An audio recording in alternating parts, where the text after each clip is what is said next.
Hello, dear friends, I hope you're doing well. Now that we have collected our quantitative data, what to do with it? How can we feed the whole host of information at hand into the computer? Can the computer make a distinction between a variable like gender or political party affiliation and variables like age, weight, income, etc.? In other words, are our variables coded in the same way? What are the measurement scales that I need to be aware of before I set off with my quantitative analysis? Answers to these questions will be the object of this video. Before that, I would like to thank you very much for the interest that you continue to nourish in the contents of the channel, and also for the motivating and encouraging words. First, let me say something about the machine, about the computer, about the software, like for example the SPSS. The machine is so sophisticated.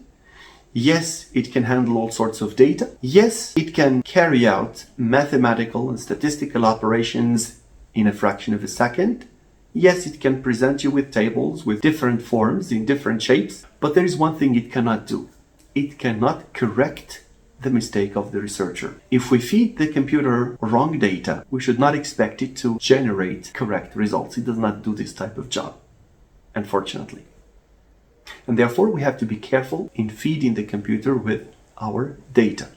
If we feed computer wrong information, we will get wrong information. This is known as the GIGO effect or the GIGO problem. GIGO being an acronym for garbage in, garbage out. This is an evident piece of information that every one of us has to know. And it is for this reason that the researcher needs to be aware of the variables and their types and how to code each individual variable and the information associated with it in the software. And this should suffice to answer questions 1 and 2.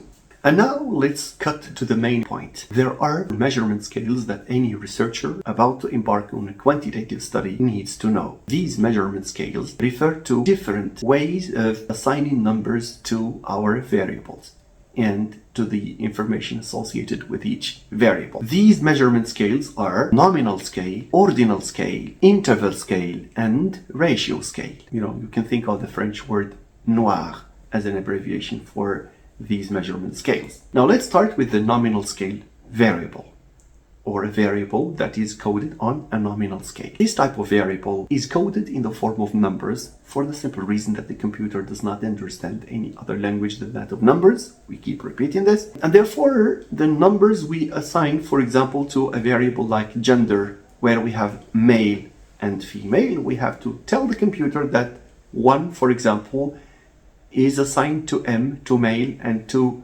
female, and the computer will save the information that whenever we have 1 for this group, then it is for males, and 2 to female, or vice versa.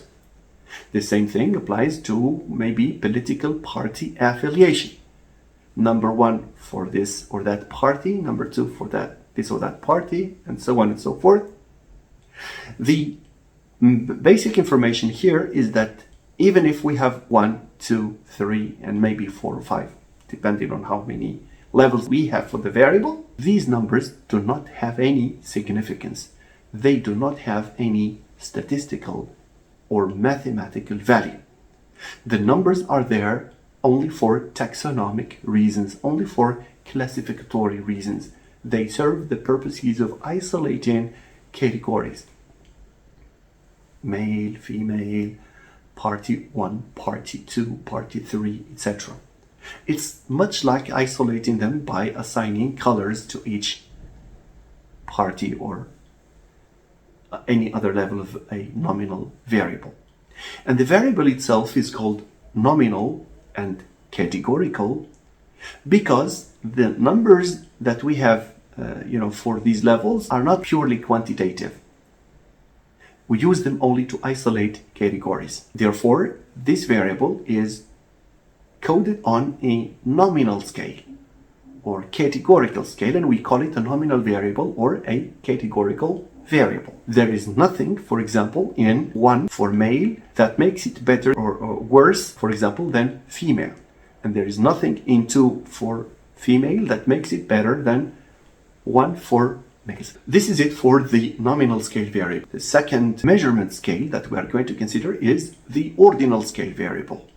Ordinal as an adjective implies that we will deal with an ordinal number, first, second, third, fourth. In other words, there is some ranking involved, in which case numbers here do have a mathematical and statistical value. They do have significance.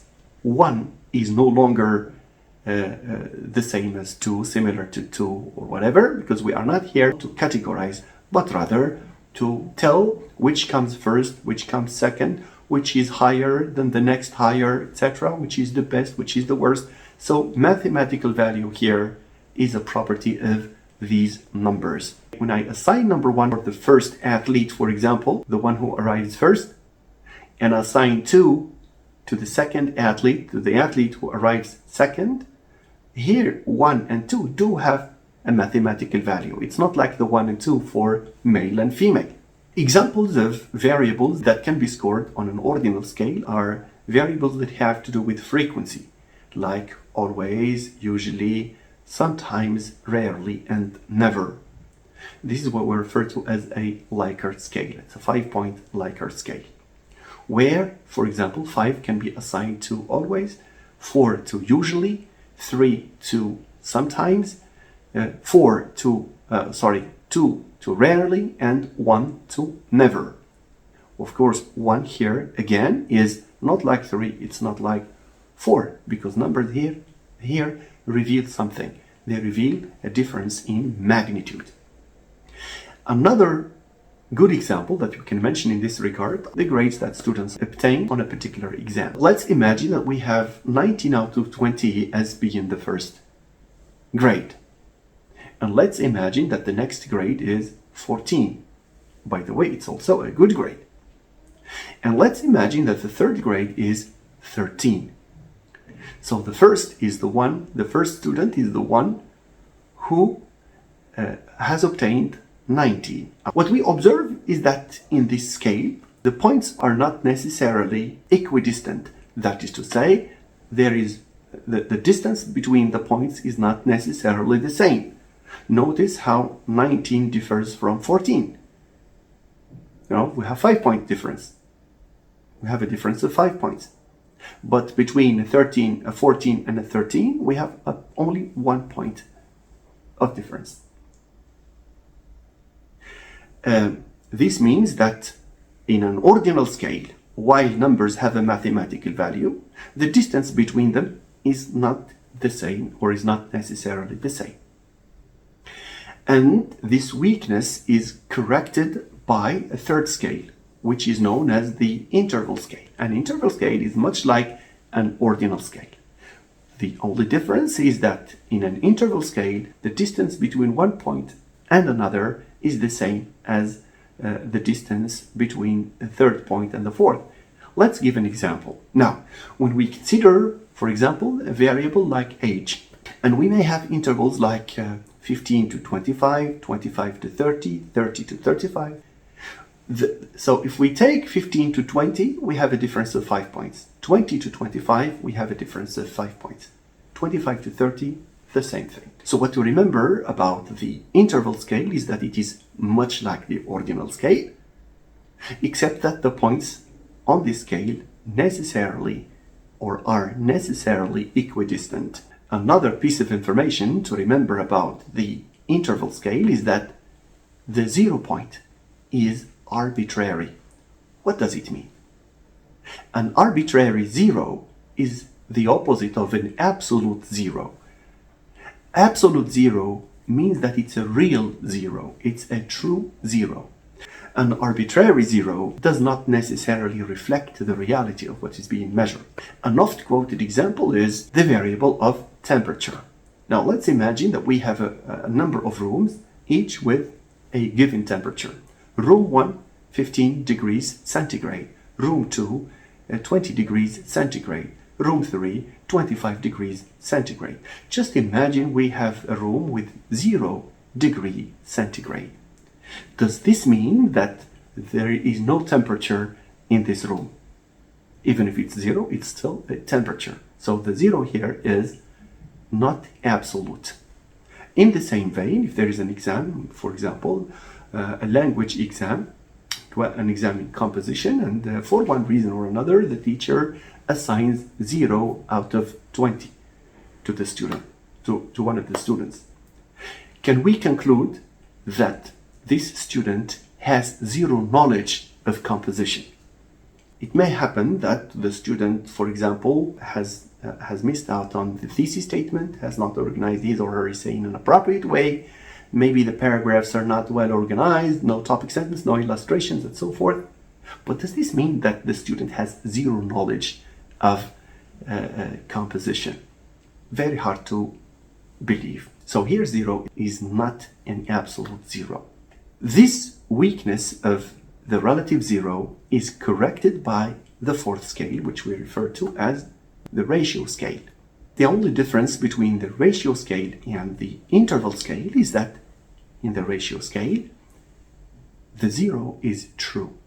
That is to say, when we assign 0, it means that the property that is being measured is simply absent. 0 corresponds to the end of what we are measuring. For example, now if we have weight in terms of kilograms or grams or micrograms or even nanograms. Now when you have 0, for example, microgram, it means that there is no weight. Okay? Because if there is weight, it can have something like, we can have something like 0.00009, etc. But a fine 0, a pure 0, corresponds to the absence of what is being measured. The same thing can be said of income. 0 dirham or dollar or euro means that there is no income at all. Because if there is a very meager income, even if it's meager, we can have 0.0009 something. But a pure 0 here means that there is no income whatsoever. So here we say that 0 is true and it is absolute. It's not like the 0 of the temperature, which is arbitrary. A second example can be the variable of speed. Now, if we are measuring the speed of a car, 120 kilometers per hour, and then we have 10 kilometers, and then we have 1 kilometer, and then we can count in terms of meters, and then millimeters. But when we have a zero speed, 0 kilometer or 0 meter or whatever, it means that there is no speed at all. It means that the car is probably parked somewhere, is not moving. So this is the idea behind an absolute 0 as opposed to a relative or an arbitrary 0. Thank you very much, and let's meet on another occasion.